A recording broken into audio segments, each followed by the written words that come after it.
What's up, everybody, and welcome back to the deck profile here on the channel. Today, at time of recording, I just went 3-0 with Cementos, the man. This guy's red. This guy's super good. Super good. I think everything about this character is exceptional. He hits hard. He builds well. He scales into the game. He kind of does everything that I kind of want to do when it comes to universes. I said this during the event, which if you want to see how the deck is played, you can go find the event.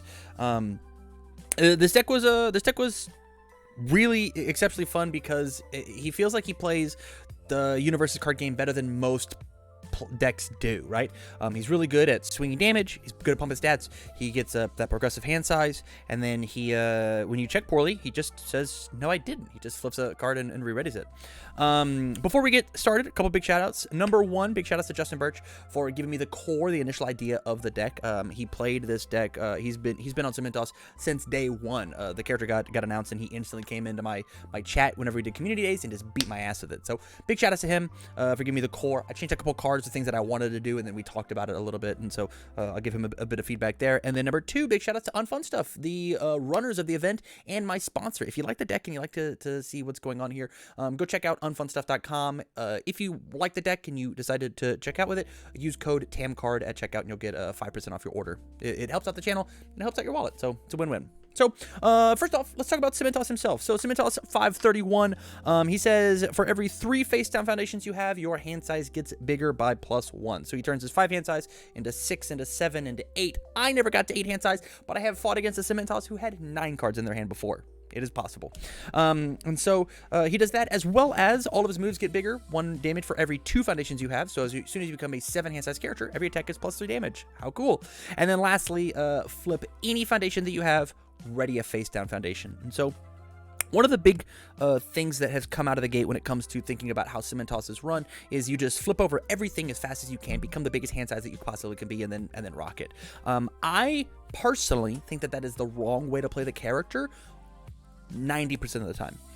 There are some instances where, if you're watching the video in the last match versus Toga, I felt like I needed to be a 7 hand size character as quickly as possible so that I could scale with Toga because of all the draw that she gets and how cheap the life foundations are and so on and so forth. So I had to kind of a turbo into that 7 hand size. But it is totally chill for you to be a 6 hand size character with abilities on your board for most of the game until your kill turn happens, in which case you can pop off.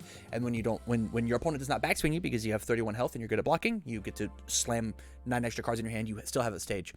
Cards on board will always beat cards in hand. That is how I feel. That's my philosophy of the game. Is there a time to pop off and just go in and become a 9 hand size character? Sure, for sure. But I think that the card checks on the board is better than the things that you have are better than the things you could potentially draw.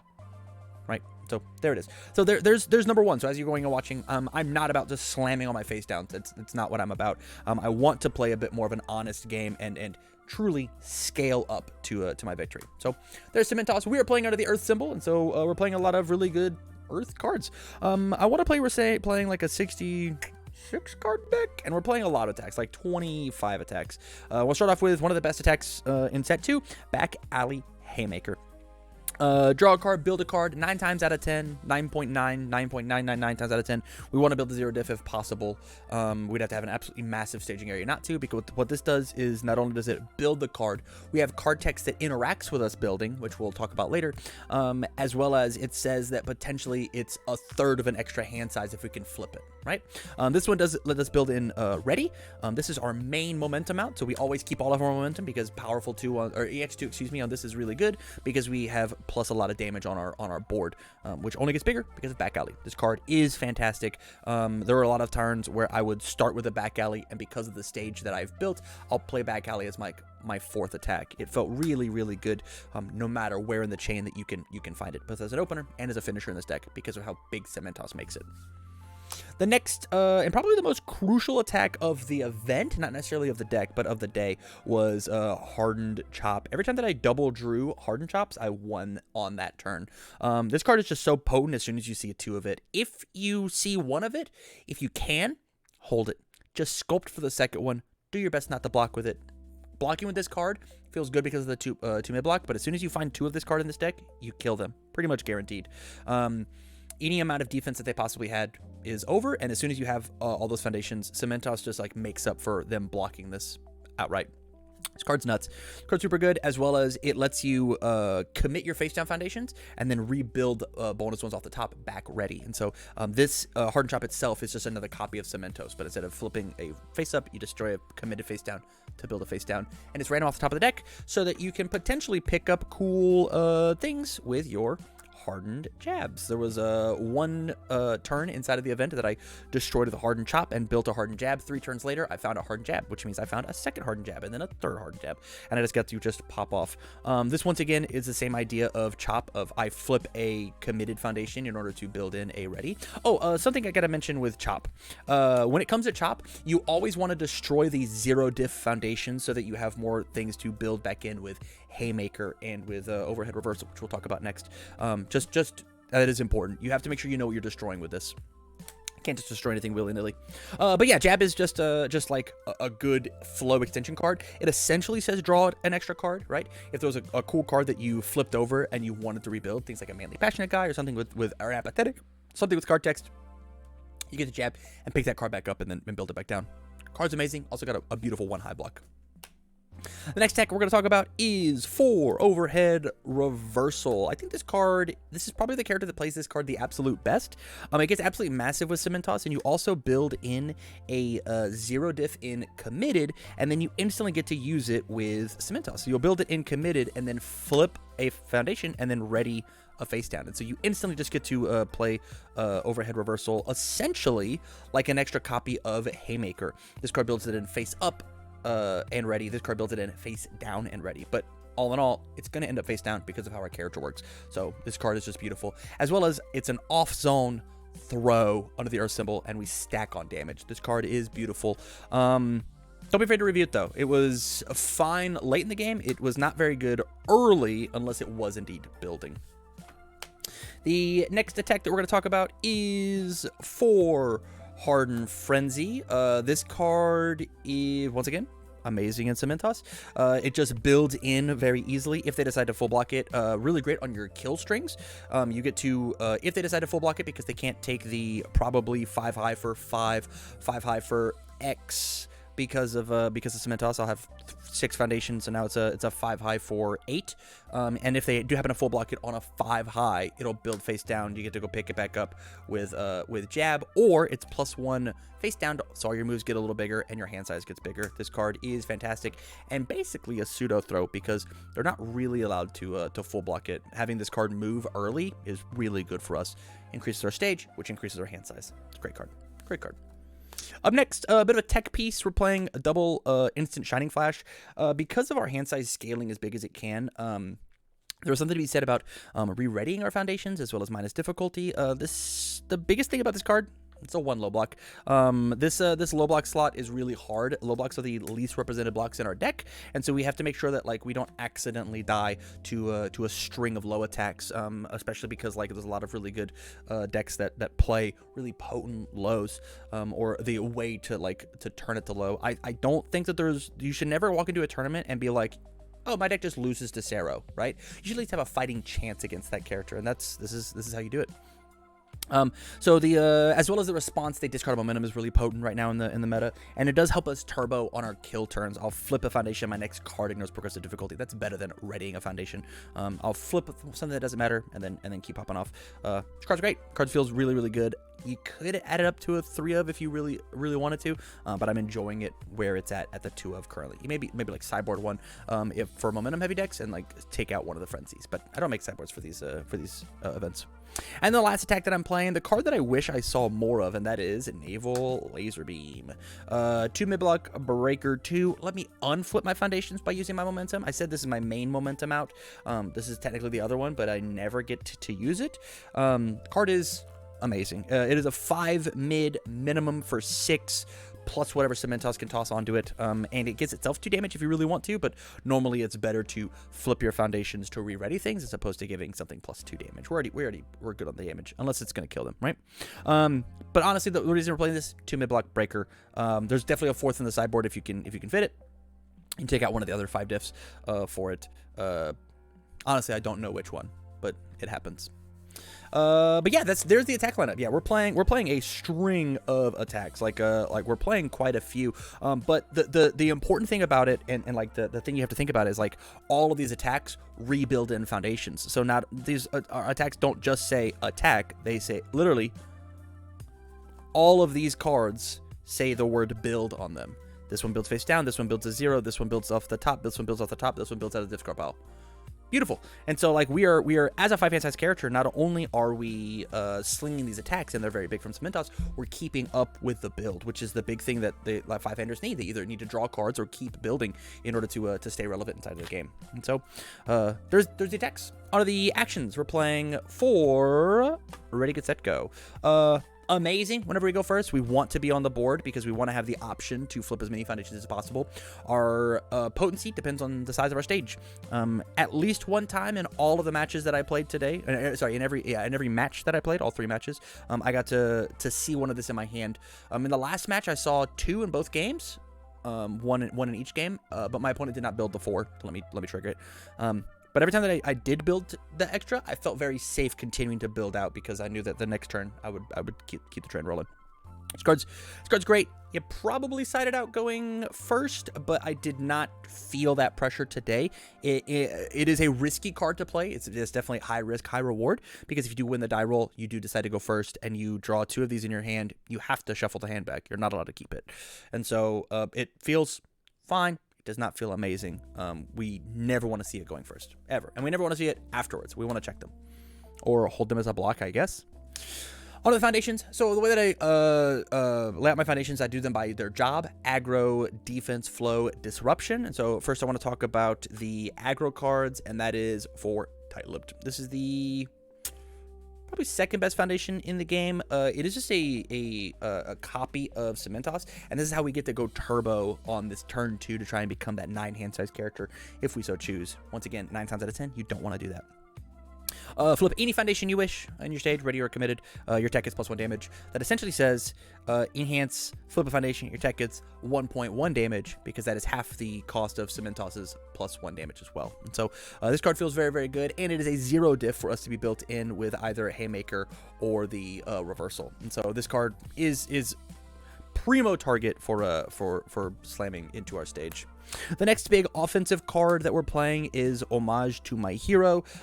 It says, if I've built, my Puncher Fury gets +1 damage. This feels really good because it's just a little more tacked on damage. And it's a low block, which once again, big shout out to Justin. I think his deck didn't have enough low blocks. That's how I felt personally. I like having very even ratios. But he smacked me up with his deck enough to be like, I don't need him, I guess. But I wanted the low block, and we got this brand new card from Kirishima. As well as it says, if I'm dealt damage, I get to draw a card. So it let me feel like I was allowed to play out more cards into my stage and hold less, because I never wanted my opponent to really hit me. But with this card, I said, okay, you can hit me once on a card that doesn't matter. I'll redraw. Oh, I'll block with this new thing that I had. And he also gets the added bonus of I'll commit it, and on the next attack, I'll flip and then ready it back. I've still got that ready foundation, that ready resource, and possibly have increased my hand size even more for all my turn. So I think this card is really good. I probably actually want to bump it up to a 3 of because of the work that it put in today. And it would probably replace the Singleton Glamorous that we're playing. I wanted this card as a just-in-case card late in the game. I've got too many face downs. I need to get back in the game. I'll play this. I'll build it down. It's a tactic with Manly Passionate Guy. That tactic is so good. It's got a good low block. It probably should have just been another homage. But this card says that if you decide to give me any sort of speed hate, I will flip and give that plus speed. Feels good. The only issue with the card is it does say the words only playable if, and so I can't just like flip it to pay cost and my move be at stats. And so there were some times where I would just flip it for Cementos' ability, and I'd rather have flipped it for my own ability, right? But this card was cool. Definitely should have been the other one. On to our flow cards. We're playing for New Training Method.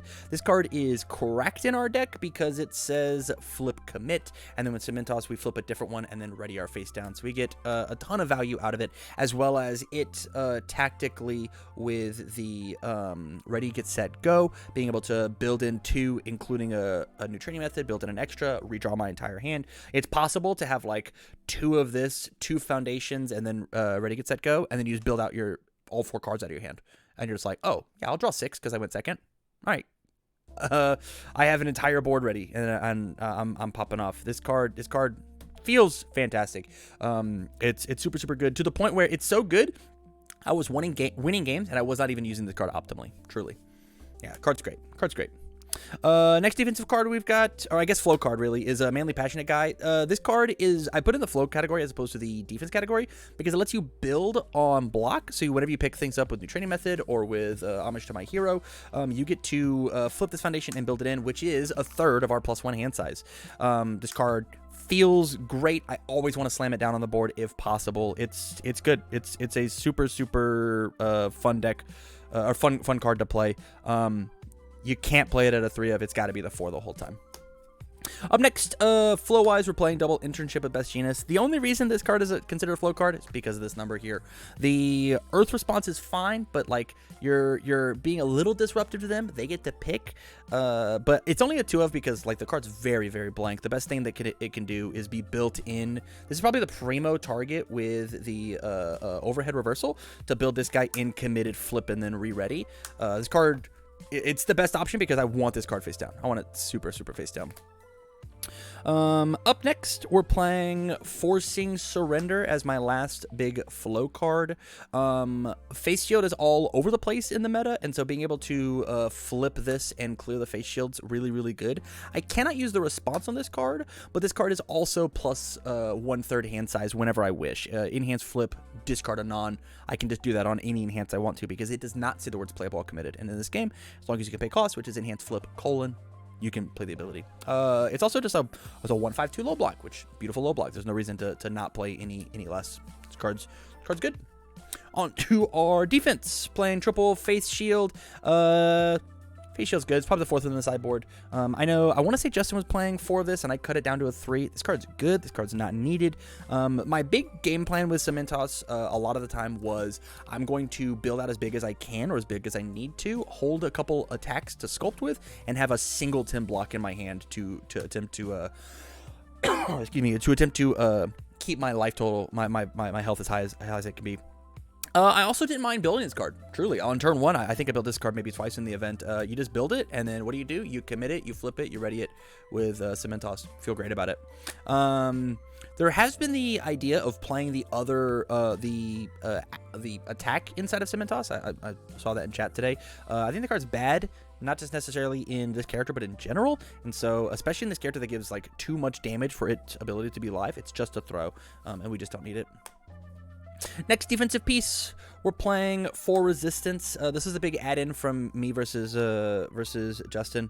I think this card is insane. Just the commit ability on itself to say -2 to the next, flip and re-ready is great. And as we said, like one of the best cards in the entire game is Back Alley Haymaker. And so this says flip, gain 1/3 of a hand size, and cancel your stun. We are here for it. This card's absolutely wonderful, and the fact that you can like 3 mid block, breaker, build it down with the Manly Passionate, and then it becomes the plus to your hand size. It's great. It's just a beautiful card. Playing double high value target. Honestly, this card was fine. It was spam, which was needed 1/5/3 low. Because of the amount of face downs that I had and the amount of re-readying, this card was not optimal inside of the list. Justin was talking about it in the chat. This is probably the one card that I would change out of the list. I don't know to what. I gotta find another low block though, and because that's what's important to me. If I can't find another decent replacement for the 1/5/3 low, I'll probably just leave it as it is, because I mean the card is fine. The card does enough. But it is there exclusively to just be 2 resources on block, flip, and then re-ready back. So it counts as 3 resources on board, so I don't necessarily have to go to deadlock if I don't want to. Onto the disruption cards. We're playing for It Can't Be Fixed. This is undeniably the best card in my deck. It says as soon as I see one of these, as soon as you flip my commit any of my cards, I flip and I essentially gain a +1 hand size. I saw 2 of these on turn 1, 3 out of my 6 games, because I think I went truly undefeated today. I don't think I dropped a single game. But this card is always the card that you want to build in every single time. I get that Tight-Lipped is like a good offensive card. This is the card you want because it puts just such a strain on your opponent of I'm not allowed to interact with their board. I can't commit anything.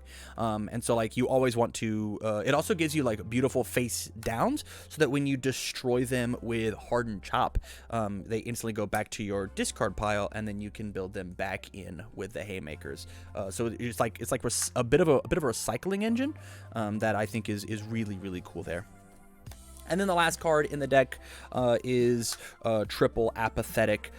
This card says gain a third of a hand size as well as selectively get rid of the problem piece on their board. Whether it be something like I used it against Endeavor to get rid of their Revel at my Masterpiece so that they can't just like scale as big as damage as I can. You get rid of the damage resets like yours for obvious.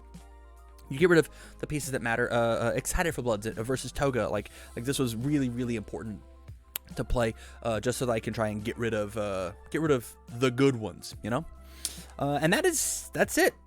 That is the deck. If I had to give any sort of advice when it comes to Cementos, is first and foremost give him a try, and second, play an honest game of universes. Just play it better than your opponent. There's no reason to turbo yourself in a 9 hand size, but realize that's an option for you if you think that is the right way to win. It should not be how you play the game 99% of the time. Once again, if you like the deck and you want to give it a shot and you don't have the cards, please go over to unfunstuff.com. Use code TAMCARD at checkout in order to get 5% off your entire order. And let me know how you like the deck, either in the comments or over on my Discord. You can find a link in the description. So with that, you guys, thank you much for watching. I really appreciate it. Thank you guys for watching the video here live on Twitch. And with that said, you guys, I wish you well.